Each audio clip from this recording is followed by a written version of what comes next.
तर एकांतात बसल्यानंतर आपल्याला आपली खरं जी लायकी असते ना ते माहिती असते. युपीएससीच्या आणि एमपीएससीच्या इंटरव्ह्यूमध्ये जेव्हा आयोग प्रश्न विचारतो तुम्ही इथं कशासाठी येतात, तेवढा ठासून सांगतात की आम्हाला भारतीय प्रशासन सेवेमध्ये जाऊन समाज बदलायचा आहे. एवढी बोगस उत्तरं दिली जातात. कोणत्याही स्पर्धा परीक्षेचा, त्यातल्या त्यात एमपीएससी युपीएससी यासारख्या स्पर्धा परीक्षांचा ज्याने प्रामाणिक अभ्यास केला, भले तो पास नाही झाला, तो आयुष्यात कधी फेल नाही होत. त्याच्यामुळे होतं काय की हे यश आहे म्हणून लाखो विद्यार्थी त्याच्या पाठीमागे धावतात आणि त्या एका सापळ्यामध्ये अडकतात आणि मग ते निराश व्हायला सुरुवात होतात. मी पुण्यामध्ये वडापावावरती दिवस काढलेले आहेत आणि मी अधिकारी झालेलो आहे. मला नेहमी प्रश्न पडतो की जर अधिकारी व्हायचं असेल तर वडापाव काय खाण्याची काही गरज आहे का? पूर्णपणे तारुण्य जे आहे ते या स्पर्धा परीक्षेच्या दावणीला बांधलं गेलेलं आहे. हे विद्यार्थ्यांनी गावागावाकडून पुणे मुंबईत येऊन अभ्यास करावा, दिल्लीत जाऊन अभ्यास करावा, ही बाजारपेठेची गरज आहे किंवा बाजारपेठेचा तो दोष आहे का? किंवा समाज काय म्हणेल, लोक काय म्हणतील, यामुळे त्या गर्तेतनं बाहेर न पडणं आणि तिथेच अडकत राहणं हेही चुकीचं आहे. तो एक प्रश्न मोठा उभा राहिलेला आहे की मुलांची लग्न होत नाही स्पर्धा परीक्षामधल्या मुलांची, ज्यांना नोकरी नाही लागलेली. ही जी गावाकडनं आलेली, निमशहरी भागातनं आलेली ही जी मुलं मुली आहेत ती फक्त एकटीच सफर होतात असं नाही, तर त्यांचं घर, त्यांचे आई वडील, त्यांचा भाऊ, त्यांची लहान बहीण हे सगळे त्या गावाकडे सफर होत असतात.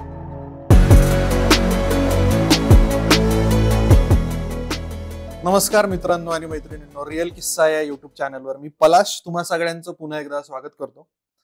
2-1 महिन्यापूर्वी 12th फेल नावाचा सिनेमा येऊन गेला. मला वाटतं बऱ्यापैकी सगळ्यांनी बघितला असेल. युपीएससी परीक्षा पास झाल्यानंतर आणि ती पास होण्यासाठी त्या एका आयपीएस ऑफिसरचा संघर्ष आणि अतिशय सुंदर चित्रीकरण आणि तो बघून अगदी भारावल्यासारखं होतं. म्हणजे ज्याने स्पर्धा परीक्षांची तयारी सुद्धा नाही केली त्यांनाही ती कथा अगदी जवळची वाटते, कारण त्यात मानवी मूल्य आणि मानव संघर्षाची कथा आपल्याला दिसते. आणि अशीच गोष्ट आपल्या आजूबाजूला रोज घडत असते. कितीतरी मुलं मुली आज पुणे, मुंबई, दिल्ली या ठिकाणी स्पर्धा परीक्षांची तयारी करायला शहराकडूनच येतात, गावाकडून येतात, निमशहरी भागाकडून येतात आणि 2 वर्ष, 3 वर्ष, 4 वर्ष, 5 वर्ष कितीतरी दिवस तयारी करत असतात. पण आपल्या सगळ्यांना माहिती की सरकारी नोकऱ्या या निघतात 1000, 1200, 1500, हजारोंमध्ये आणि त्यासाठी तयारी करणारी मुलं असतात, मुली असतात लाखोंमध्ये. तर असा प्रश्न तुम्हाला कधी पडलाय की बाबा ती 12th फेल जी कथा होती ती एका सक्सेसफुल माणसाची, त्या कष्टांनंतर यश मिळालेल्या माणसाची होती, पण त्याच्या आजूबाजूला जी हजारो मुलं होती, जी लाखो मुलं होती, त्यांचं काय होत असेल? तसंच आज आपण पुण्यात राहतोय, मुंबईत राहतोय, औरंगाबादमध्ये राहतोय, नागपूरमध्ये राहतोय. आपल्या आजूबाजूलाही खूप मुलं या परीक्षांची तयारी करतात, एमपीएससीची, युपीएससीची. पण जी पास होत नाहीत, जी यशस्वी होत नाहीयेत, म्हणजे त्या परीक्षेत पास होत नाहीत, ती मुलं काय करत असतील? मग ती काय आपल्या आयुष्यात फेल झाली आहेत का? तर तसं नक्की नाहीये. आणि याच विषयावरती बोलण्यासाठी आज आपल्यासोबत एक खास माणूस आहे, संशोधक आणि लेखक श्री ज्ञानेश्वर जाधवर. मी आपलं स्वागत करतो. आणि ज्ञानेश्वर सरांची यापूर्वी पुस्तकं येऊन गेली आहेत, येसन, कूस, लॉकडाऊन, आणि आता त्यांचं नवीन पुस्तक आलंय, आशेच्या गुंगीत लटकलेलं तारुण्य, जे भाष्य करतं. आपण आता तुम्ही जे ऐकलं की स्पर्धा परीक्षांची तयारी करत असताना जेव्हा मुलं एक आशा समोर ठेवतात आणि ती गुंगी चढत जाते आणि त्यांचं तारुण्य एकतर बरबाद होतं असं नाही म्हणणार, कारण की ती वर्ष कधी वाया जात नाही असं मला पर्सनली वाटतं, पण ती एक आशा असते आणि त्यात आपण लटकत जातो, गुंतत जातो. तर या विषयावरती तुम्ही पुस्तक लिहिलं आणि याच विषयावरती आज आपण गप्पा मारणार आहे. तर तुमचं रिअल किस्सा या चॅनलवरती मी स्वागत करतो. धन्यवाद. तुम्ही खरं तर ही चर्चा मागच्या महिन्यात आपण बोललो बरोबर आणि ती करायचं ठरलं तर ते आता योग आला. मी पूर्ण रिअल किस्साच्या टीमला धन्यवाद देतो. तुम्ही चांगला प्लॅटफॉर्म उभा केला आणि त्याच्यामधून जे वास्तविक आणि समाजाच्या उपयोगी असणारं काम करणारी जी लोक आहेत त्यांना तुम्ही इथं बोलवता आणि त्यांचा संवाद घडवून आणता आणि ते जी प्रस्थापित व्यवस्थेमध्ये बोललं जात नाही ते याच्या माध्यमातून बोलतायत, ही खूप महत्वाची बाब आहे. त्यामुळे मला खूप मनपूर्वक धन्यवाद तुम्हाला. धन्यवाद. आता या विषयाकडे तर आपण बोलूया. तुम्ही ओळख करून देत असताना म्हटलं की लाखो विद्यार्थी बसतात आणि काही नोकऱ्या हजारोंमध्ये असतात, हे वास्तव आहे. खरंय. याच्यातनं आपल्याकडं समाज व्यवस्थेमध्ये यशाची व्याख्या जी आहे ना ती जी एक साच्यामध्ये बनली गेलेली आहे. म्हणजे जो प्रशासकीय अधिकारी असेल, ज्याच्याकडे लाल दिव्याची गाडी असेल किंवा ज्याचं म्हणजे घर मोठं असेल किंवा प्रशासन असा दबदबा, तो यशस्वी माणूस, अशी चुकीची यशाची व्याख्या समाजात रुजविली गेलेली आहे आणि त्या यशा पाठीमागे सर्व लोक धावत आहेत. त्याच्यामुळे हे प्रश्न सगळे उद्भवत आहेत. तर प्रामुख्याने आपल्याला बदलावं लागणार आहे, ती यशाची व्याख्या बदलावी लागणार आहे. प्रत्येक जण त्याच्या त्याच्या क्षेत्रामध्ये यशस्वी होत असतो, फक्त त्याला समाजासमोर आणलं जात नाही, हे आपल्या समाजाचं दुर्दैव आहे.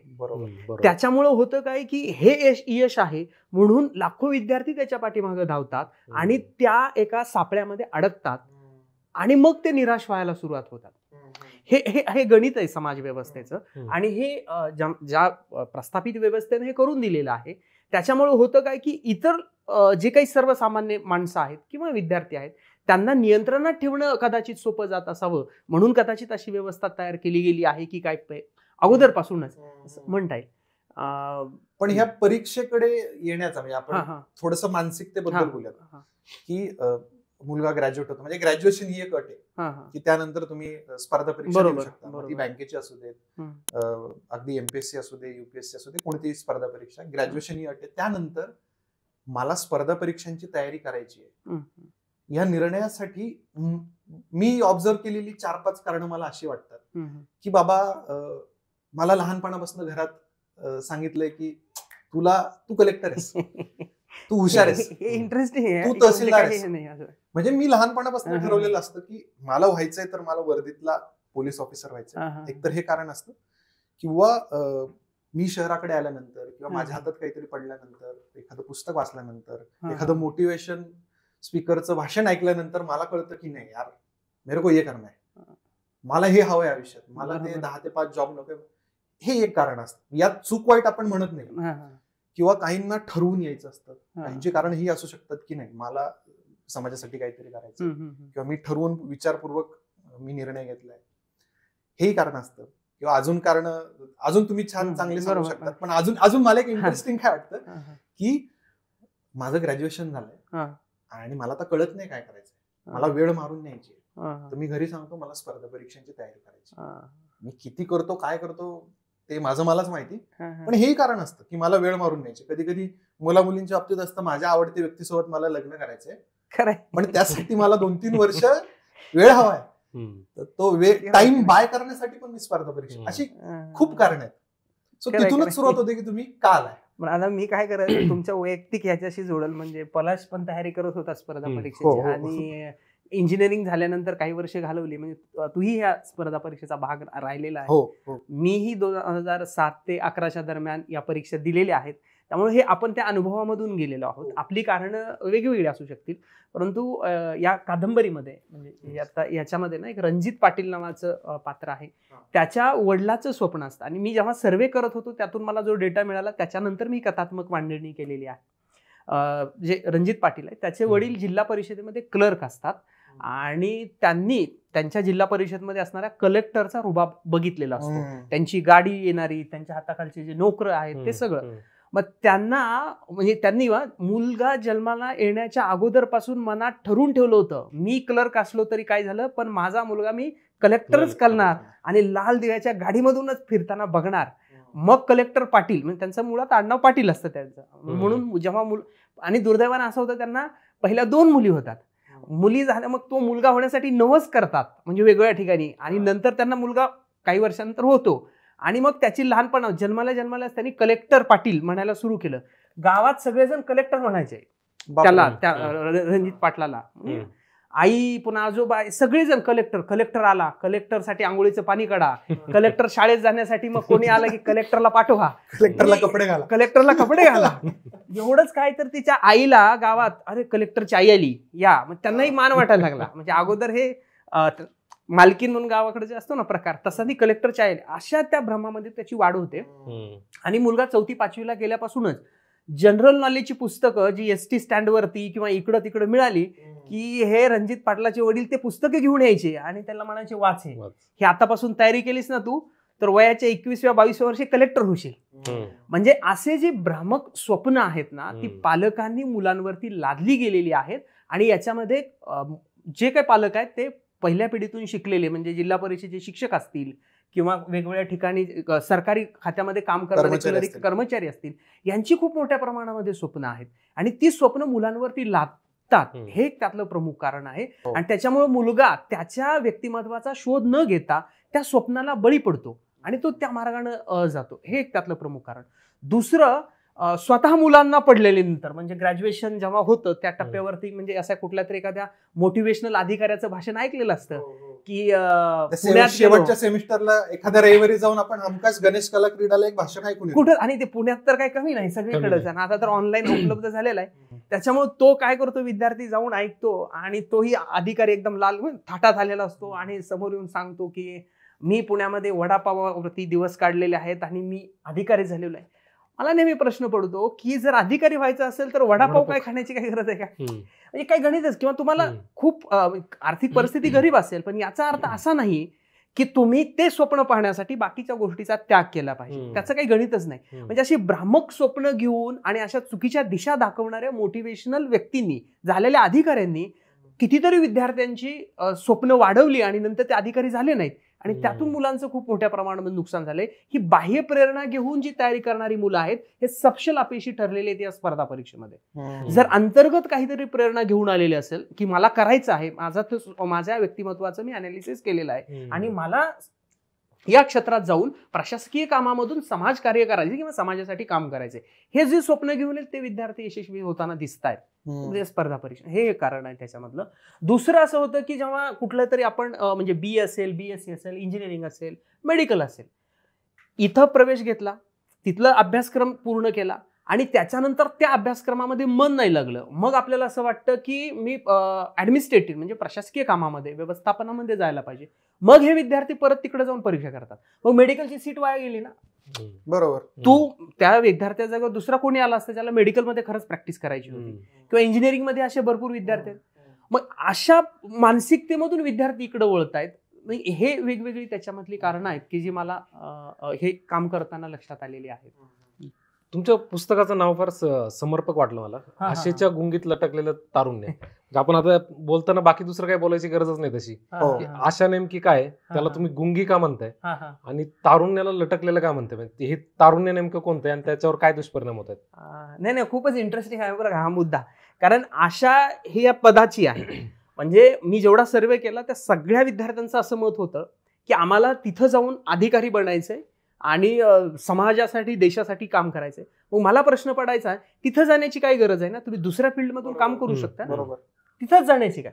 तर ते नाही, त्यांना हे त्याला त्या पदाभोवती असणारा पद, प्रतिष्ठा, पैसा, ते वलय आहे, तर त्याची आशा आहे. लक्षात येते, त्याची आशा आहे. त्या आशा गुंगी काय आहे, मग ते मी परीक्षेला बसतो, पहिल्या परीक्षेमध्ये नाही पास झालो, मग दुसऱ्या वेळी बसतो, तिसऱ्या वेळी, आणि मग तिसऱ्या चौथ्या अटेम्प्ट मध्ये कुठेतरी एकदा मी पास होतो, प्री क्लिअर झालो, मेन क्लिअर झालो, इंटरव्ह्यू पर्यंत गेलो, तर मला ती गुंगी चढते. नाही, आता मी म्हणजे आपल्याला एखादा कुठल्याही प्रकारची सवय जेव्हा लागते किंवा एखादा चित्रपट पाहण्याची, एकदा पाहिला, दुसरा पाहिला, तिसरा पाहिला, आपण त्यात अडकत जातो. गुंगीत आजूबाजू जसं समजत नाही ना तसं ते परीक्षार्थ्याला वर्षानुवर्ष निघून जातो, इथेच अडकलेलं असतं. ते बाकीचं मग आपण काही बघतच नाही, म्हणजे बाकीच्या गोष्टींना विसरूनच जातो. मी त्याच विश्वात अडकतो, विश्व होऊन जातं ते सगळं. ते मला स्पर्धा म्हणजे पुण्यातलं सदाशिव पेठ, शास्त्री रोड किंवा नवी पेठ हा जो एरिया, एकदा तुम्ही त्याच्यात आला ना आणि तिथले तुमच्या रात्री झोपल्यापासून सकाळी उठेपर्यंत स्वप्नही तीच पडतात आणि दिवसभर सकाळी उठल्यापासून रात्रीपर्यंत चर्चाही त्याच असतात.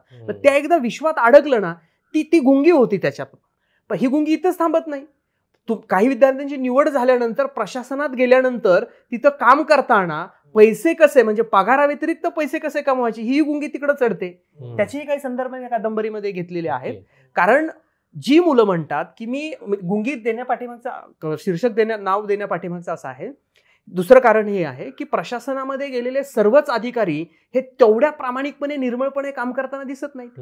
ही मुलं शेतकऱ्यांचीच आहेत, सामान्य कुटुंबातलीच आहेत, पण तिथं गेल्यानंतर त्यांचा जर पगार बघितला तर त्या पगारीमध्ये 4-5 वर्षामध्ये फार तर तुम्ही रेग्युलर रुटीन लाईफ जगू शकता, पण तुमच्याकडे करोडोची संपत्ती उभा राहते कशी, हाही एक प्रश्न आहे. ती पैशाची गुंगी त्यांना त्याच्यानंतर चढते. म्हणून या पुस्तकाला मला ते गुंगी असं म्हणजे आशेच्या गुंगीत लटकलेलं तारुण्य म्हणजे काय, तारुण्य आपलं प्रत्येकाचं वय असतं, उमेदीचा म्हणजे काळ असतो. उमेदीचा काळ असतो. 15-16 वर्षानंतर ते 40 वर्षापर्यंतचा हा काळ. अनेक असे विद्यार्थी आहेत, किंबहुना लाखो विद्यार्थी जर भारताभर बघितलं तर ते तारुण्याची वर्ष 17-18 वर्षापासून तयारी करतात, 40व्या वर्षापर्यंत परीक्षा देतात. त्याचं कारण असं आहे की आयोगानं परीक्षेचा कालावधी म्हणजे SC ST मध्ये 43 वर्षापर्यंत परीक्षा देऊ शकता, ओबीसी ओपन मध्ये असाल तुम्ही 35-38 पर्यंत परीक्षा देऊ शकता, आणि तिथून पुढे मग तुम्हाला नोकरी लागल्यानंतरचा पुढचा काळ म्हणजे एवढी वर्ष, म्हणजे 20 वर्ष किंवा 15 वर्ष तुम्ही तयारी घालवत असाल, मग हे तारुण्य वाया जातं. कसं जातं? वय आपल्याकडे लग्नासाठी वय 18-21 वर्ष आहे. त्या दरम्यान म्हणजे शारीरिक गरजा, नैसर्गिकरित्या ज्या आपल्या गरजा आहेत शरीराच्या, म्हणजे मानसिक असतील किंवा शारीरिक असतील, त्या दडपल्या जातात. जर तुम्ही एक गोष्ट एका बाजूला दडपली तर दुसऱ्या बाजूला ती वर येणार आहे. तर ते कुठल्या मार्गाने येते? मग तुम्ही प्रेमाचं किंवा शरीराचं आकर्षण होऊन तुम्ही म्हणजे वेगवेगळ्या गोष्टीमध्ये अडकत जाता, आणि मानसशास्त्रीय दृष्टिकोनातून त्या व्यक्तीच्या व्यक्तिमत्वावरती परिणाम होतो, आणि त्याचं जे तारुण्य बहरण्याच्या न बहरता ते काय म्हणू त्याला आपण, की त्याचा एकंदरीत तोटाच होतो. तो सुधारण्यापेक्षा वेगळ्या वाम मार्गाकडे जास्त जाण्याचा दिसतो आहे, अशा काही विद्यार्थ्यांच्या बाबतीमध्ये घडतं. आणि मग त्याच्या पुढे जाऊन त्यांचं तारुण्य भरलं नाहीये किंवा त्यांना मनासारखं यश नाही मिळालं की मग डिप्रेशनच्या केसेस तयार होतात, मानसिक रुग्णाच्या त्या केसेस तयार होतात. आणि 30 वर्ष 35 वर्षपर्यंत तुम्ही फक्त अभ्यास केलेला असतो, दुसरं स्किल सेट आपल्या हातात नसतं, दुसरं काही शिकलेलं नसतो. मग आपल्याला नंतर दुसरं काय काम करता येत नाही. इथून मी गावाकडे जाऊन परत मी शेती नाही करू शकत, कारण माझी सवय मोडलेली असते. सवय आणि तिथला वेगळा प्रेशर असतो की हा कलेक्टर व्हायला पुण्यात गेला. हा, तो मानसिक दबाव वेगळा असतो. म्हणजे पूर्णपणे तारुण्य जे आहे ते या स्पर्धा परीक्षेच्या दावणीला बांधलं गेलेलं आहे. तुम्ही आता म्हणाल की स्पर्धा परीक्षांचं वय बरंच 40-43 पर्यंत गेलेलं आहे. तर हे शासन व्यवस्थेसाठी किंवा या व्यवस्थेसाठी एक फायदाच आहे की इतका काळ ग्रॅज्युएशन झाल्यानंतरची ही मुलं इतका काळ त्यात घालवतात, मग ते बेरोजगारीचा प्रश्न जेवढ्या भीषणतेने समोर यायला पाहिजे तेवढं येत नाही तो. म्हणजे ते एक प्रकारचं त्यांना तात्पुरती गुंगी देऊन त्यांना झोपवलेलं आहे त्या मुलांना 10-12 वर्षांसाठी. नाही, हे याच्या बाबतीमध्ये हे दोन्ही मुद्दे असू शकतात. एक, जी मुलं तयारी करत होते, म्हणजे समजा काही अगोदर जी वयाची ज्या 8 होत्या 27, 30, 32 पर्यंतच्या, त्या वाढवत पुढे नेल्या की ते जेव्हा काठावरती आले तेव्हा काही विद्यार्थ्यांनी मागणी केली, एवढी वर्ष आम्ही तयारी केली, अजून आम्हाला अटेम्प्ट पाहिजे, अजून 1-2 वर्ष वाढवून द्या. ते आयोगाने दिलेले आहेत.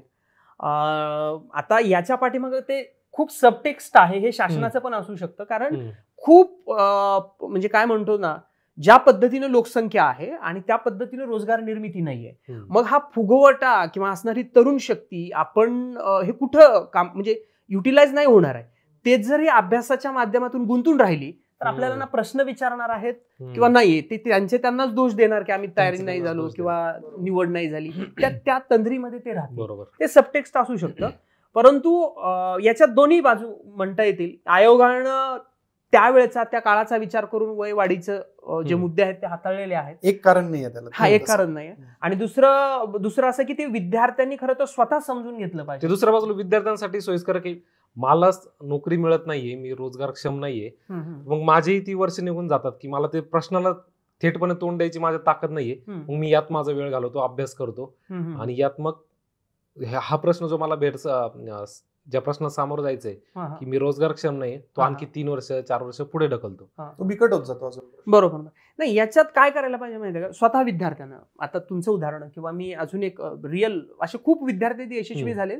आपल्या म्हणजे आमचा जो कार्यक्रम आहे त्याच्यात जे गेस्ट बोलवलेले आहेत ते रणजित सिंह पाटील. योगायोग असा की त्यांचंही नाव ते मला माहिती नव्हतं, तुम्हाला नंतर कळलं ते रणजित सिंह पाटील आहे. पण ते इकडं राज्यसेवेची तयारी करत होते, त्यांना IPS व्हायचं होतं, त्यांचे वडील आर्मीमध्ये होते, त्यांचं असं ते एक स्वप्न होतं, पण ते त्यांची निवड झाली नाही. आणि नंतर ते सिक्युरिटी रक्षक, पण म्हणले मी जी पोलीस प्रशासन काम करतं ते मी स्वतः करणार इकडं. मग त्यांनी 2 माणसापासून सुरू केलेला रक्षक ग्रुप आज जवळपास 4,500 लोक त्यांच्याकडे कामाला आहे, म्हणजे ते त्यांनी उभा केलेला आहे.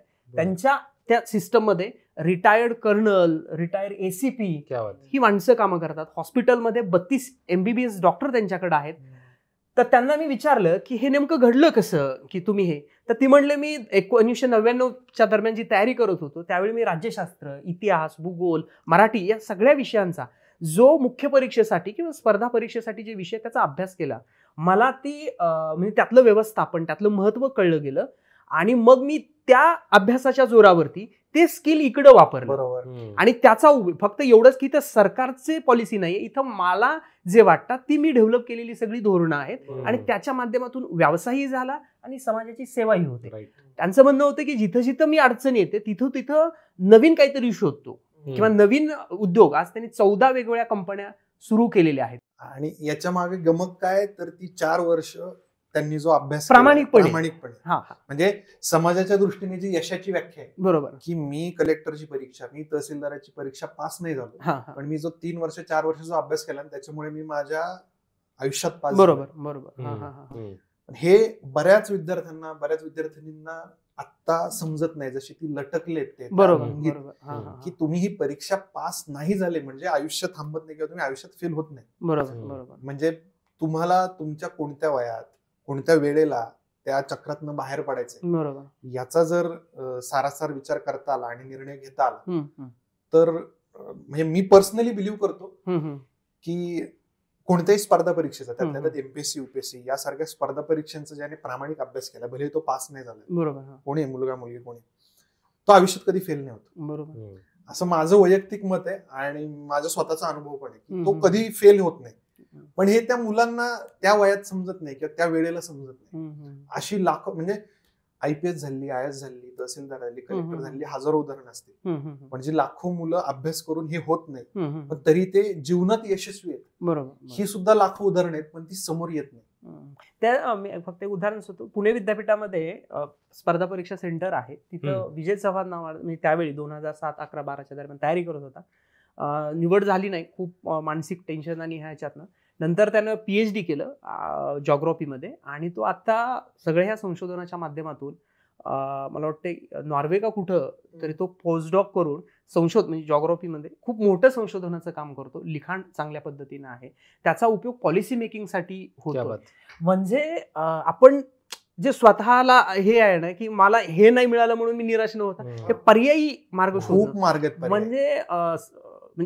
म्हणजे जर आपण त्या लेवलचा विचार करू असो IAS किंवा MPSC मध्ये, म्हणजे क्लास 1 क्लास 2च्या, तुमची बुद्धिमत्ता आपली त्या लेवलची असते. त्यामुळे संशोधनामध्ये असेल किंवा पत्रकारितेमध्ये असेल किंवा डेव्हलपमेंटमध्ये असतील, खूप वेगवेगळ्या प्रकारच्या म्हणजे व्यक्तिमत्वाला एक वेगळं वळण मिळतं त्या अभ्यासातून. करेक्ट. तुम्ही आता जे उदाहरण दिलं ना, त्यावरून मला विनायक हेगानाचं नाव आठवलं. त्यांच्यासोबत आम्ही एक एपिसोड शूट केला. त्याने पण परीक्षेची तयारी केली होती. वय वर्ष आता त्यांचं किती, 26-27. परवा लोकसत्ताला बातमी होती. तो आता विनायक ब्रिटनच्या सरकारच्या आय थिंक सल्लागारपदी निवड झाली. ग्रेट. शिवार संस्था आहे त्याचे फाउंडर. त्याने जवळपास 8-9 वर्ष शेतकरी आत्महत्या या प्रश्नावर स्वयंप्रेरणेने काम केलं. स्वतः तो जिल्हाधिकाऱ्यांकडे गेला, तहसीलदारांकडे गेला, त्याने प्रश्न काय मांडले, त्याची उत्तर काय असू शकतं संभाव्य ती मांडली आणि मग त्याचं या म्हणजे स्वयंप्रेरणेनेच काम करत होतं. त्याला काही कोणताही आधार नव्हता दुसरा. मग त्याला लोकसत्ताचा तरुण तेजांकित पुरस्कार मिळाला आणि आता सल्लागारपदी नेमणूक झाली ब्रिटन सरकारची. आणि त्याची स्टोरी अशीच की स्पर्धा परीक्षा, ग्रॅज्युएशन झालं, स्पर्धा परीक्षांची तयारी, त्यातनं काय होतं, स्पर्धा परीक्षांच्या तयारीतनं आपल्या सगळ्यांनाच माहिती की एक आजूबाजूचं जे भोवताल आहे ना त्याच्याबद्दल काय म्हणतात, एक जाणीव निर्माण होते आणि डोळसपणे माणूस बघायला लागतो आणि त्याने व्यक्तिमत्व बदलतं. तुम्ही परीक्षेत पास व्हा, नका हो, कमी मार्क मिळू देत, काही होऊ देत, पण ती जी 4 पुस्तकं वाचली ना, तुम्ही राज्यशास्त्राचं पुस्तक वाचलं, तुम्ही महाराष्ट्र भारताचा भूगोल समजून घेतला, बरोबर, तुम्ही संस्कृती समजून घेतली, कारण की तेच अभ्यास आहे. तुम्ही अर्थशास्त्र समजून घेतलं, मग डावी विचारसरणी समजून घेतली, उजवी समजून घेतली, मधली समजून घेतली, सगळं तुम्ही समजून घेता अभ्यासासाठी. त्याने जे व्यक्तिमत्व सुधारतं ना, त्यातनं मग अशी कितीतरी उदाहरणं आहे की जे वेगळ्या क्षेत्रांमध्ये पुढे आले. करेक्ट. आणि हा कॉन्फिडन्स मला वाटतं अशी उदाहरणं जेव्हा लोकांसमोर येतील किंवा आपल्या आत्ताच्या चर्चेतून आपण बोलतोय या पुस्तकाच्या माध्यमातून असतील किंवा वेगवेगळ्या, किंवा नुसतंच मग मी पहाटे 3 वाजता उठून झालो आणि हीच जर भाषण आपण ऐकायला लागलो ग्लोरिफिकेशन. आणि मन मी हे विश्वास करत जर मी परीक्षेला संघर्षातच ग्लोरिफिकेशन केलं तर मग संघर्षातच माणूस आनंद शोधतो. फक्त हेच आयुष्य असं आणि वाटतं. त्याच संघर्षासाठी ते म्हणतात की तसं केलं म्हणजे तिथं जातो आपण, मग ते तेवढ्या भोवतीच ते फिरत राहतं. मुळात काय होतं, आपल्याकडं आपल्या व्यक्तिमत्वाचं डीप अनालिसिस करत नाही. म्हणजे माझी क्षमता काय आहे, माझे विकनेसेस काय आहेत, म्हणजे स्ट्रेंथ काय आहेत, आणि त्याचा अभ्यास केल्यानंतर मला त्या फील्डमध्ये जाण्यासाठी लागणारी आहे का गुणवत्ता, हे आपण तपासत नाही. म्हणजे प्रशासनामध्ये जाण्यासाठी जी गरज आहे ते बघणं गरजेचं आहे. प्रशासन काय करतं, म्हणजे जे आयोग UPSC असेल किंवा MPSC असेल, त्यांचे क्रायटेरिया ठरलेले आहेत, त्यांची फुटपट्टी ठरलेली आहे. त्यांच्या मेरिटमध्ये जो बसणार आहे, 500 जागा आहेत त्यांना तेवढेच घ्यायचे, त्याच्यात जो बसणार आहे तो त्याला निवड करणार आहे, तेवढी घेणार आहे. पण त्याच्यात जर आपण बसत नसू, मी 10 वेळा परीक्षा दिली आणि मी एकदाही क्रॅक नाही करू शकलो, तर मी बसण्यात अर्थच नाही ना. मग मी माझ्या व्यक्तिमत्वाचं अनालिसिस करून माझे दुसरं काही स्किल सेट आहे का ते शोधणं गरजेचं आहे. म्हणजे त्याची लांबी असेल, रुंदी असेल, उंची असेल, हे बघून जर मी ठरवलं ना, तर मग तुम्ही वेगळ्या मार्गाने खूप चांगल्या पद्धतीने काम करू शकता. तुमची लांबी रुंदी त्या आयोगाच्या निकषांसाठी सुटेबल असेलच असं नाही, त्यात काही चुकीचं नाहीये. कारण निसर्गानं प्रत्येकाचा एक धाटणी बनवलेली आहे ना, प्रत्येकाचा एक काहीतरी शोध असतो आपला आत्मधला, तो शोधला गेला पाहिजे. ते न करता मग आपण हे बाह्य व्याख्यान ऐकतो आणि ते मेडिसिनचे डोस घेतो, तसं हे पॉझिटिव्ह आणि स्पर्धामध्ये डोस घेतो आणि त्या प्रवाहामध्ये मेंढरासारख्या उड्या मारतो आणि त्यानं मग नुकसान आपलं हे काही वयानंतर कळतं की काय होतं त्याचं. म्हणजे मी एक उदाहरण सांगतो, म्हणजे दुर्दैवी घटना आहे. गुंगी उतरल्यावर कळतं. हा, ते गुंगी उतरल्यानंतर दुर्दैवी घटना आहे खरं. तो मुलगा इंजिनियर झाला होता, दुबईमध्ये नोकरी करत होता, चांगलं पॅकेज होतं, पण त्याला हे यश आणि याचं ग्लॅमरस बघून तो नोकरी सोडली, पुण्यात आला, सदाशिव पेठेमध्ये राहत होता. मी जेव्हा ह्या पुस्तकाच्या दरम्यान सर्वे करत होतो, मी काही 50-60 विद्यार्थ्यांच्या मुलाखती घेतल्या होत्या. त्यात मला एका विद्यार्थ्याकडून त्याच्या मित्राची ही गोष्ट समजलेली होती. तर तो पुण्यात राहत होता, पहिले 2 वर्ष तयारी केली, एकदा प्री क्लिअर झाला, मग त्याचा उत्साह वाढला, परत दुसऱ्या अटेम्प्ट दिला आणि आता त्याला असं वाटलं की आता आपण प्री क्लिअर झालेलो आहोत, आपली तयारी होणार आहे. पण त्या दरम्यान त्याचं डेली शेड्यूल आहे ते सगळं बिघडलं होतं. तो दिवसभर झोपायचा आणि रात्रभर अभ्यास करायचा. रेग्युलर चहा आणि कॉफी, भरपूर रात्री जागरण करायचं म्हणलं, चहा आणि कॉफी तो प्यायचा आणि आहारामध्ये तो नेहमी चिकन खायचा, त्यानंतर मॅगी, हे असं जंक फूड त्याचं प्रमाण होतं, ठरलेलं असतं सगळं ह्याच्यामध्ये. आणि त्यात असं झालं की 1-2 वर्ष असा आहार घेतल्यामुळं अचानक एक दिवशी त्याला चक्कर आली, पडला आणि नंतर त्याला ऍडमिट केलं आणि ऍडमिट केल्यानंतर एक 2-3 तासामध्ये तर त्याची डेथ झाली, एक्सपायर झाला. आणि त्याचे जे पोस्टमॉर्टम केलं गेलं त्यावेळी लक्षात आलं की याच्यामध्ये फूड पॉयझन झालेलं होतं. आणि ते कशामुळे, तर या सगळ्या आणि त्याचं जे शेड्यूल बिघडलं गेल्यामुळं असं हे अशी जी उदाहरणं घडत आहेत. हे कशामुळे झालं, तर तिकडची चालू नोकरी सोडली, हे स्वप्न बघितलं, मग ह्या स्वप्नाने त्याचा बळी घेतला, हा एक झाला. मी हे पुस्तक लिहिण्यापाठीमागं अजून एक दुसरं कारण होतं की मला, म्हणजे माझ्या नातेवाईकातले किंवा माझा भाऊही तयार करत होता, तो झाला नाही, नंतर तो इंजिनिअरिंग करून लागला दुसरीकडे. आजूबाजूचे बरेच जण बघतो की आजही ते त्या मानसिक अवस्थेमध्ये जगतायत. माझ्या चुलत मामाचा मुलगा MBBS झालेला होता आणि तो UPSC तयारी करण्यासाठी दिल्लीला गेला. उस्मानाबादच्या सिव्हिल हॉस्पिटलला तो काम करत होता, पण तो तयारीसाठी तिथं गेला आणि पहिल्या वर्षी, म्हणजे पहिल्या अटेम्प्टमध्ये तो इंटरव्ह्यू देऊन आला आणि इंटरव्ह्यू दिल्यानंतर त्याला असं वाटलं की आता आपलं सिलेक्शन होईल, पण सिलेक्शन झालं नाही. दुसऱ्या अटेम्प्टला बसला, त्यावेळी प्रीही क्लिअर झाला नाही. त्या मानसिकतेमध्ये दिल्लीमध्येच त्यानं चालत्या ट्रेनमध्ये उडी मारून आत्महत्या केली. म्हणजे हे जे घडतंय की हे स्वप्न कुणी त्यांच्या डोक्यावरती लादून गेली. मी ज्या पद्धतीचं एज्युकेशन घेतलेलं आहे त्याच्यातून मला रोजगार का नाही उभा करता आला आणि यातून बळी जातो ना विद्यार्थ्याचा. असे खूप उदाहरणं आहेत. नाही, यातनं आपल्याला असं नाही म्हणायचं की तुम्ही तिकडे जाऊच नका, ते करूच नका. मुद्दा आहे की सजगपणे, डोळसपणे, सेल्फ अनालिसिस जे तुम्ही म्हटलं, बऱ्याच वेळेला गडबडी तिथे होतं. म्हणजे माझे किती, तुझे कितीतरी मित्र आहेत आपल्या की अडकत गेलोय, इगोवरती आले का. मुलींचं तेच होतं की केव्हा बाहेर पडायचं हे समजत नाही. मला पर्सनली वाटतं की तो एक खूप कळीचा मुद्दा आहे. बरोबर. कारण आपण सांगितली का पडतात परीक्षांमध्ये, त्यानंतर केव्हा बाहेर पडायचं ह्याचं अनालिसिसच होत नाही, सेल्फ अनालिसिस, की मी केव्हा बाहेर पडू. मग आता चर्चा करताना मला असं वाटतं की कारणही भरपूर आहेत का होत नसावं, किंवा झालं तरी निर्णय का घेता येत नाही. एक समाजाचं वेगळं प्रेशर असतं. हम्म, हम्म, हम्म. ह्याच्या बापाने हिला याला पैसे पुरवतोय पुणे मुंबईत का तर कलेक्टर व्हायला पाठवले. मी गावाकडे कसं जाऊ आता? मी 3 वर्ष घरून पैसे घेतोय. माझं वय आता 32 झालंय. मी यातनं बाहेर पडलो तर माझं लग्न कसं होईल? म्हणजे मी काय सांगू? आता निदान तयारी तरी करतोय, माझा टाइम तरी मी बाय केला. अशी खूप कारणं असतील की ज्याच्यामुळे मुलं तो वेळ साधता येत नाही की मी बाहेर कसं पडू.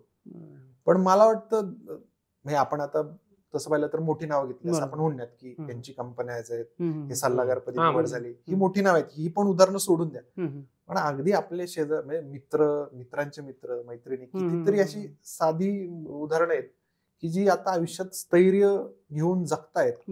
ती परीक्षा बाजूला सारून काहीतरी दुसरं नॉलेज घेऊन किंवा जे नॉलेज घेतले त्यातूनच काहीतरी उभं करून छान नोकरी करतायत, छान धंदा करतायत. ही उदाहरण आहेत. मला वाटतं माझा एक मित्र आहे म्हणजे वैभव नावाचा, जो तयारी करत होता, नाही झाला, मग गावाकडे जाऊन चांगली म्हणजे 5-7 एकर शेती आहे, बागायत आहे, तर त्याच्यामध्ये तो पहिल्यांदा त्याने द्राक्ष लावले, नंतर केळी लावली, निवांत जगतो तो. म्हटलं झालेला अभ्यास झाला, आता विसरून गेला, नवीन लाईफ सुरू केलं त्याने. त्याच्याकडे नाही म्हणलं. या कादंबरी मधलं जे मग रणजित पाटील म्हणलं, तोही सर्टन स्टेज नंतर डिप्रेशन मध्ये जातो आणि नंतर तो सोडतो हे सगळं, गावी जातो आणि त्याला जे कोऑर्डिनेशन म्हणजे संघटन करण्याचं कौशल्य असतं, त्यानं काय करतो, तो निवडणुकीमध्ये उतरतो, म्हणजे जिल्हा परिषद हे कर, त्याच्यात तो रमतो आणि तो चांगलं डेव्हलपमेंट करतो गावामध्ये. म्हणजे हे हा पॉझिटिव्ह प्लस आहे. किंवा यातला विश्वास मोरे जो कथेत सगळे सांगतो, सगळ्यांचं जे काही घडतं, तो पत्रकार होतो, एक इन्व्हेस्टिगेशन जर्नलिझमचा शोध म्हणजे वेगवेगळ्या स्टोरीज तो समोर आणतो, लिखाण करतो. असे हे याच्यात मित्र आपण बोललो महेश, महेश मेत्रे, जो आता एक नॉन प्रॉफिट ऑर्गनायझेशन मध्ये काम करतो. बरोबर. आणि तो त्या अभ्यासाच्या जीवावरच काम करतो आणि चांगलं काम करतो. बरोबर. एका राजकीय पक्षाशी अफिलिएट पण झालाय, तिथे पण तो त्याची आयडिओलॉजी मांडतोय, ती आयडिओलॉजी घेऊन जातोय, काम पण करतोय. हे यशच आहे. बरोबर. त्यातनं योग्य वेळेत बाहेर पडून आल्यानंतर मिळवलेलं यश. खरं. किंवा काही विद्यार्थी हे तयारी केली 5-6 वर्ष, नाही झाले म्हणून त्यांनी क्लासेस सुरू केले वेगवेगळ्या विषयां, किंवा ह्या स्पर्धा परीक्षेची तयारी. काही विद्यार्थ्यांनी त्यांच्या कुवतीनुसार कॅन्टीन सुरू केलेत, मेस सुरू केलेत, काही विद्यार्थी हॉस्टेल सुरू केलेत आणि त्यातून आणि पण त्यांनी काय केलं, ते चक्र उभा केलं गेलेलं आहे. तो बिझनेस पॅटर्न म्हणजे त्यांनी त्या अभ्यासाचा उपयोग करून त्याच्यातच बिझनेस शोधलेला आहे. मला तेच विचारायचंय, हे विद्यार्थ्यांनी गावागावाकडून पुणे मुंबईत येऊन अभ्यास करावा, दिल्लीत जाऊन अभ्यास करावा, ही बाजारपेठेची गरज आहे किंवा बाजारपेठेचा तो दोष आहे का? खरंय. तुम्ही या, आम्हाला पैसे द्या, गावाकडचे पैसे इकडे आणा, म्हणजे शहरातून गावाकडे पैसे जाण्याऐवजी आणखी गावाकडून पैसा शहरात आणून टाका. आणि ते एक प्रकारचं मुलांचं शोषणच आहे, म्हणजे मानसिक असेल, आर्थिक असेल. इथं मुलं कोणत्या अवस्थेत राहतात, हॉस्टेलवर, रूम्सवर, ते बघतो आपण. तुम्ही ते जंक फूडचं उदाहरण दिलं. याच्यात ना मुलांपेक्षा पालकांचं खूप मोठ्या प्रमाणामध्ये नुकसान होतं. आणि त्यात ज्यांच्या नोकरी आहेत किंवा ज्यांना आर्थिक बऱ्यापैकी आवक असते त्यांचं ठीक आहे, परंतु पहिल्या पिढीमधून शिकणारे मजूर कुटुंबामधले असतील किंवा ज्यांचं उत्पन्न कमी आहे, तेही पालक व्याजानं पैसे घेऊन मुलांना देतात. म्हणजे सांगोल्याचे एक ओळखीचे मित्र आहेत की त्यांचं म्हणजे मला या दरम्यान हे केलं, त्यांना 2 एकर शेती, कोरडवाहू आहे, पण ते मजुरीचे पैसे दर महिन्याला त्या मुलाला 4,000-5,000 पाठवायचे, जसं काही शक्य होतील. तो तयारी करत 4 वर्ष गेली, नंतर तयारी होत नाही, निवड होत नाही असं लक्षात आल्यानंतर सर्टन स्टेजला आई वडिलांनी सांगितलं, तू लग्न कर आणि तुझं बघ, आता आमच्याच्यानं काय होणार नाही. त्याला ते खूप टेन्शन आलं, मानसिक ताण आला, पण त्यातून त्यानं सावरून थोडासा मार्ग काढला आणि पर्यायी मार्ग निवडून त्याचं जे काही मला एमकॉम झालेलं होतं, एमकॉमच्या बेसिसवर अकाउंटंटचं वगैरे काम करत तो एका कंपनीमध्ये जॉईन झाला आणि पॅरलल मग तो नंतर परीक्षा देऊ लागला. असंही मार्ग मिळतो जर आर्थिक अडचणी खूप असतील. आणि याचं प्रमाण मोठं असेल माझ्या मते. आता हे का होतं, बाजारपेठ का उभा राहते? कोविडच्या नंतर मात्र ही बाजारपेठ थोडीशी थंडावलेली आहे, मंदावली आहे.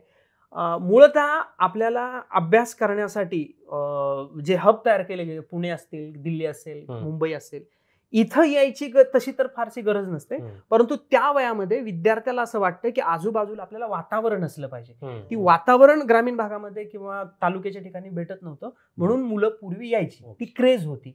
पण आता हे सगळ्यांना रिअलाइज झालंय की ठाण्यामध्ये पण बसून, बीडमध्ये पण एका छोट्या गावामध्ये बसून तुम्ही अभ्यास करू शकता, कारण सगळं ऑनलाईन उपलब्ध केलं गेलं, सगळं उपलब्ध आहे. ही इंडस्ट्री कोणी वाढवली गेली तर ज्यांनी, म्हणजे एखादा शिक्षक शिकवत असेल तर ठीक आहे, कारण तो त्या विषयातला मास्टर असतो, शिकवतो, चांगलं शिकवतो. परंतु या क्लास इंडस्ट्रीमध्ये दुसऱ्या इंडस्ट्रीमधले जे मोठे बिझनेस चालवणारे लोक होते Investor त्यांनी आले. इन्व्हेस्टर आले. त्या इन्व्हेस्टरनी क्लाससाठी मोठं इन्फ्रास्ट्रक्चर उभा करणं, मोठ्या प्रकारचे होर्डिंग्ज लावले वेगवेगळ्या ठिकाणी जाऊन की आमच्या क्लासला या. तिथं जे विद्वान फॅकल्टी असतील त्यांना लाखो रुपये पगार देऊन त्यांनी रिक्रूट केलं गेलं आणि त्याने त्याचं ब्रँडिंग केलं आणि त्याच्या जाहिराती मोठ्या प्रमाणामध्ये केल्या गेल्या आणि स्वप्न विकली.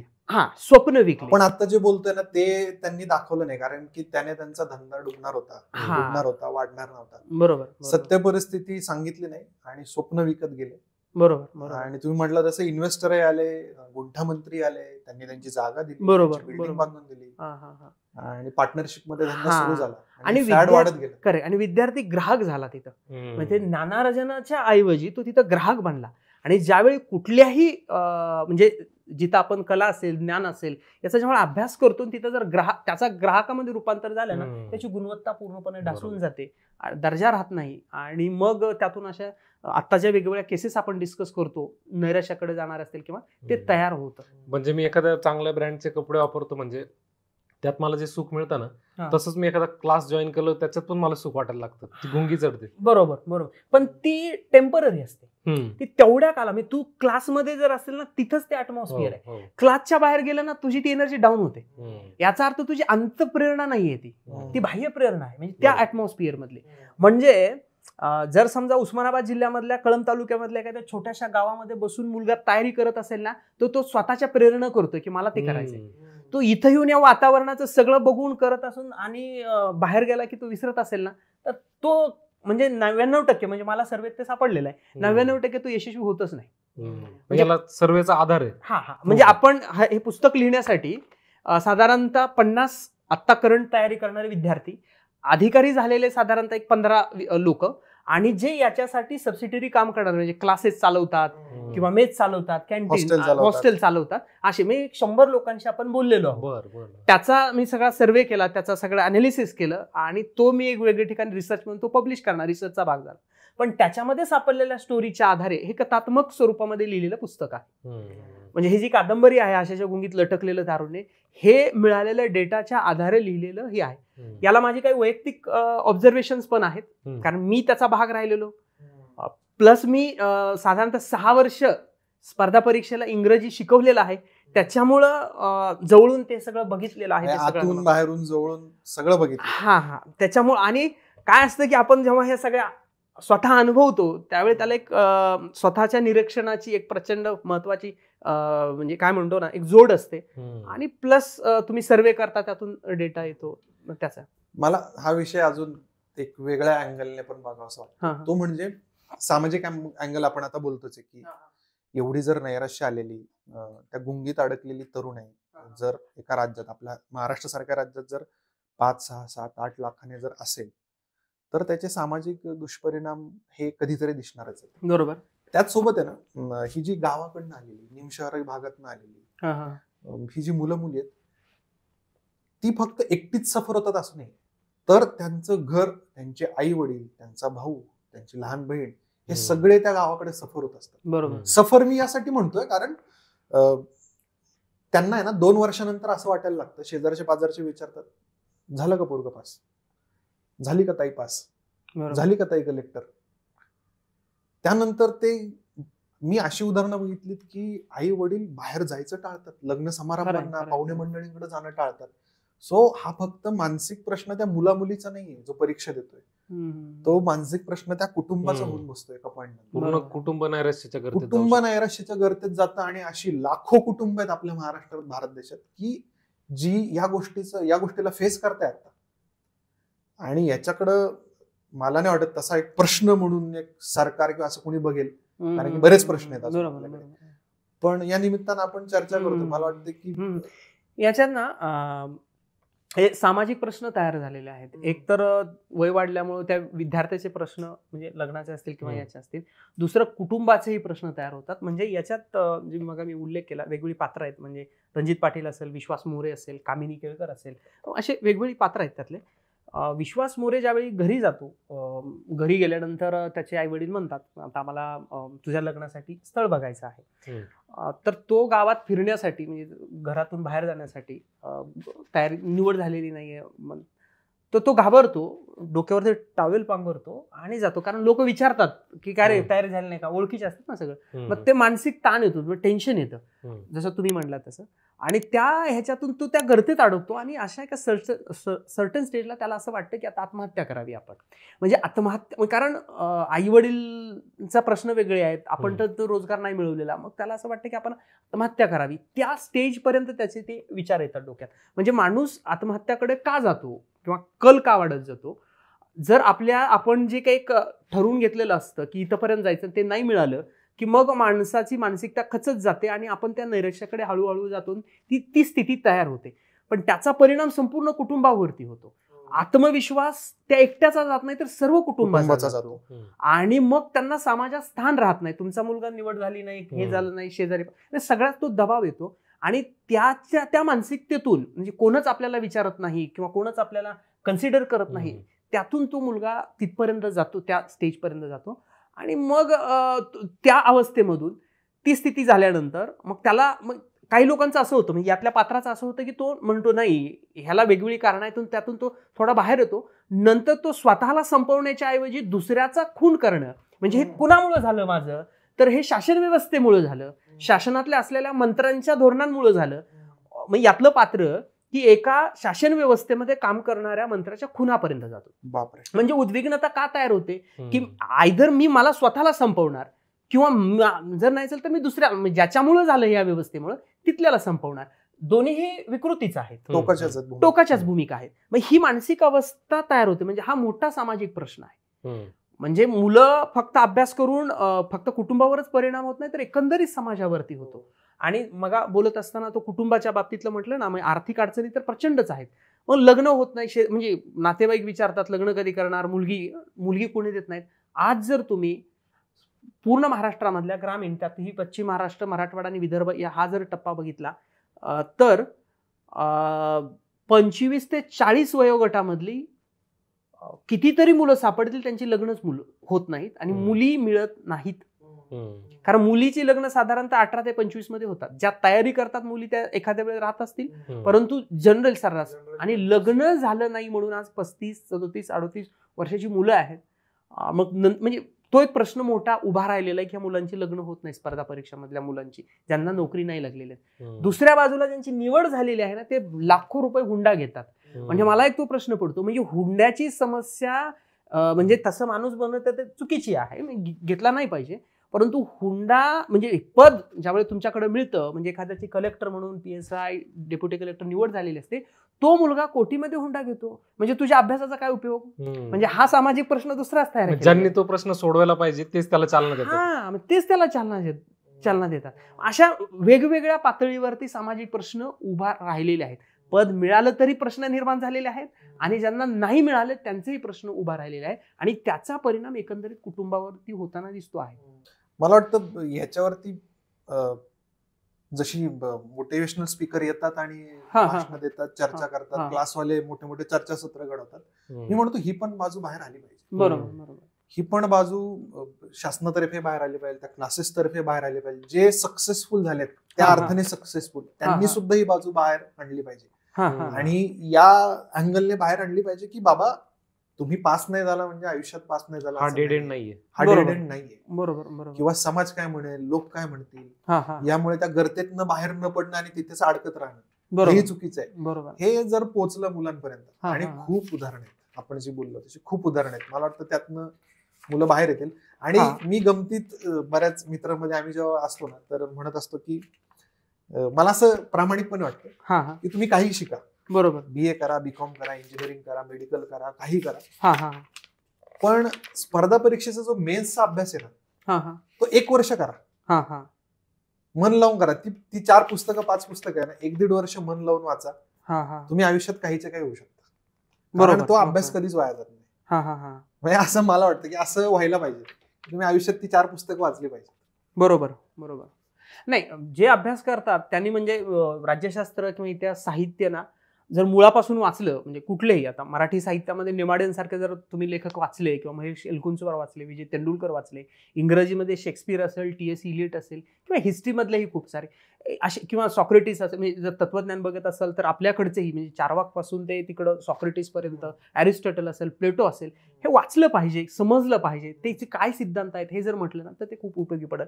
प्रत्येकाची दोन मन, म्हणजे आपण म्हणजे कॉन्शियस आणि सबकॉन्शियस माइंडच्या बाबतीत जर बोललो तर एकांतात बसल्यानंतर आपल्याला आपली खरं जी लायकी असते ना ते माहिती असते. ती म्हणजे ती बेस आपल्याला माहिती असतो, आपली काय क्षमता आहे. पण तरी पण आपण ना, म्हणजे ह्याच्या दबावापुढे त्याच्या दबावापुढे आपण त्या ह्याच्यात अडकत जातो. आणि त्याला समाज पुष्टी देतो, म्हणजे क्लासवाले देत असतील, घरचे देतील, म्हणजे काही तर क्लासवाले ना त्यांना माहिती असतं नवीन आलेला विद्यार्थी आपला हा बळीचा बकरा होऊ शकतो. खांद्यावर टाकू सांगणार, अरे पुढच्या बॅचला तू येणार, तू PSI झालास, तुझा बॅनर इथं लागणार, मुलगा खुश. म्हणजे बॅनर इथं लागणार, फोटो दिसणार, स्टेजवरचा सत्कार होणार. त्यात ते गंमत सांगतो, जे निवड झालेले अधिकारी आहेत ना काही आणि त्यांचे ज्यावेळी सत्कार केले जातात, तो क्लासला कधीतरी एकदा गेलेला असतो, त्यांच्या सरांना भेट गेलेला किंवा कुठंतरी असं, ते त्या सांगतात आमच्या क्लासला त्याची एकदा नोंद झालेली असते कुठेतरी, त्यांचा तर म्हणजे लिलाव लागतो, बोली लागते की कोणाच्या होर्डिंगवरती, आणि त्याला पैसे घेतात ते.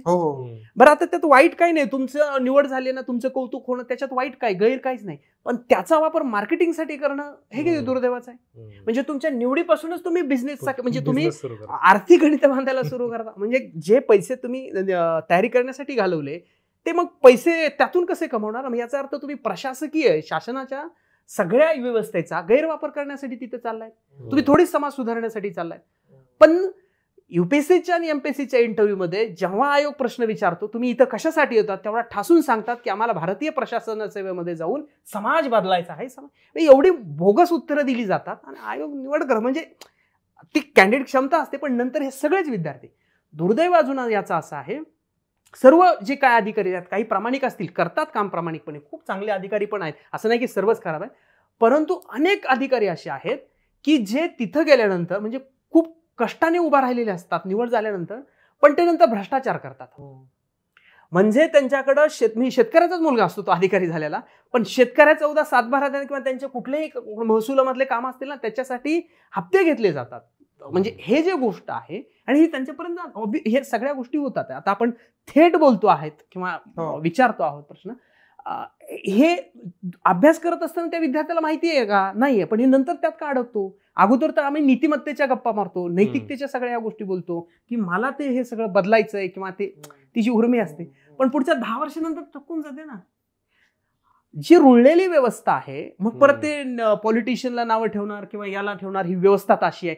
मग तुम्ही बदलण्यासाठी गेला होता ना, तुम्ही ऍटलिस्ट तुम्हाला असणाऱ्या अधिकाराच्या अंतर्गत तर ते करून ठोस भूमिका घेऊ शकत होता, ती घेतली जात नाही. म्हणजे असं नाहीये की तुम्ही अधिकारी झाल्यानंतर सगळंच आयुष्य सुखकर झालं, असं पण नाहीये. ते जे वलय मगाशी बोललो ना, प्रत्येकाला ते असतं की एकदा पास होऊ दे रे, एकदा फक्त परीक्षा निघू दे रे, माझं सगळं होईल. संघर्ष तिथं संपत नाही, आणि हे समजणं गरजेचं आहे. आणि असंही खूप जाणवलंय की ज्यावेळेस मुलं म्हणतात ना की माझी एवढी परीक्षा होते किंवा मी जर पास झालो ना तर मग सगळं बदलेल किंवा काय, त्या परीक्षेतनं जी बाहेर आलेली मुलं आहेत ना, गर्तेतनं बाहेर, तर त्या गर्तेतनं बाहेर आल्यानंतर समजतं की नाही यार, मी ज्याला माझं विश्व किंवा आयुष्य बनवून ठेवलं होतं ना, ज्या परीक्षेला, ज्या सदाशिव पेठेला आणि ज्या त्या वातावरणाला, खूप वेगळं आहे जग.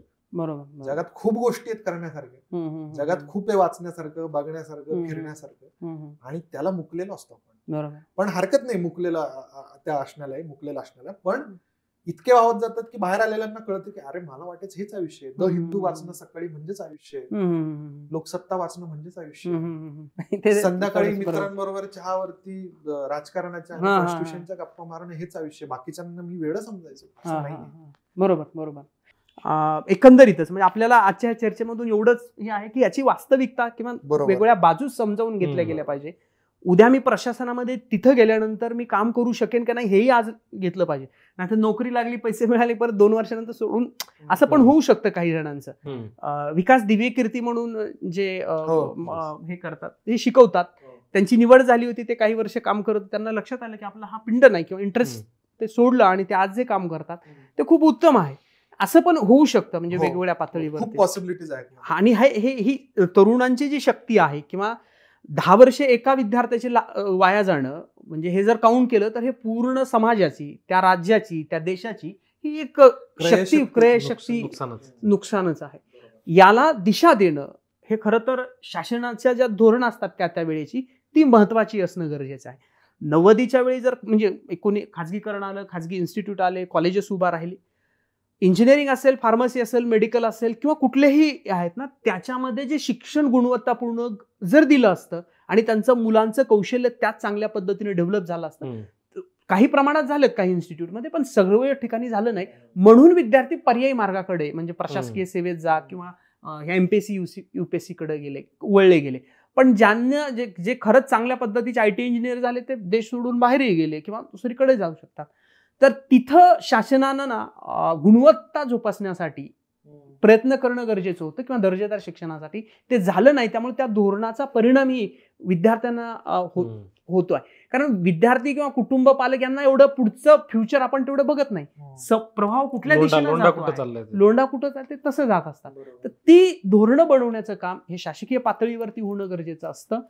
ना की फक्त जागा आपल्याकडे जागा 2013-14 भरल्या त्यांच्या 4-5 वर्ष जागाच निघल्या ते काढल्याच जात नाहीत. ते वेळच्या वेळेला होत नाही. म्हणजे आयोगाची प्रोसेस कधीच वेळच्या वेळेला होत नाही. युपीएससीची तरी वर्षाला ते होतात, पण दुसऱ्या ज्या आहेत प्रत्येक राज्यामध्ये होणाऱ्या ती 4-4 वर्ष 3-3 वर्ष जागा होत नाही.